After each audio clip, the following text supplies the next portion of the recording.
Deer বুড়ি, কেমন আছো বড় ছেলের কাছে? আচ্ছা, হিংসুটে ওই বৌমাটি কি তোমার পাশেই আছে? নাতি নাতনি কেমন আছে সবাই? ওরা কি সব স্কুলে? এতদিনে ওরাও হয়তো আমায় গেছে ভুলে। সে যাক ভুলে। এবার তুমি তোমার কথা বলো। তোমার হাঁটুর ব্যথাটা কি এখন একটু ভালো? আসার সময় তোমার প্রেশার ছিল অনেক বেশি। উপরে প্রায় 200 ছিল, নিচে ছিল 80।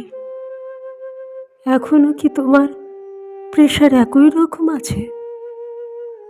থাকলে পরে ওষুধ চাইবে বড় খোকার কাছে। সুগারটাও তো বেশি তোমার, মিষ্টিটা কম খেও। মাঝে মাঝে সুগারটাকে চেক করিয়ে নিও। এসেছিলাম দেখে তোমার হার্টে ব্লকেজ আছে। দেখিয়েছে ওরা তোমায়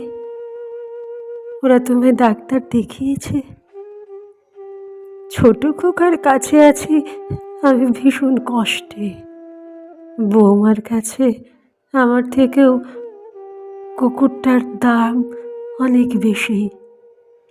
সকাল থেকেই বাজার ঘাট আর যত ঘরের কাজ বৌমা আমায় করিয়ে নেয়। করিয়ে নিয়েও দেখায় আবার ঝাঁজ। আমারও তো শরীরটা আর সুস্থ মোটেও নেই। হাত পাগুলো শুধু কাঁপতে থাকে। উঠে দাঁড়াই যে, কি আর করবো বলো? এটাই তো বুড়ো হওয়ার জ্বালা। হওয়ার ছিল ভাগের মা আর ভাগের বাবার পালা। পারলে তুমি ভালো থেকো, একটু আধটু ঘুরো। চিন্তা করো না আমার জন্য। ইতি তোমার বুড়ো।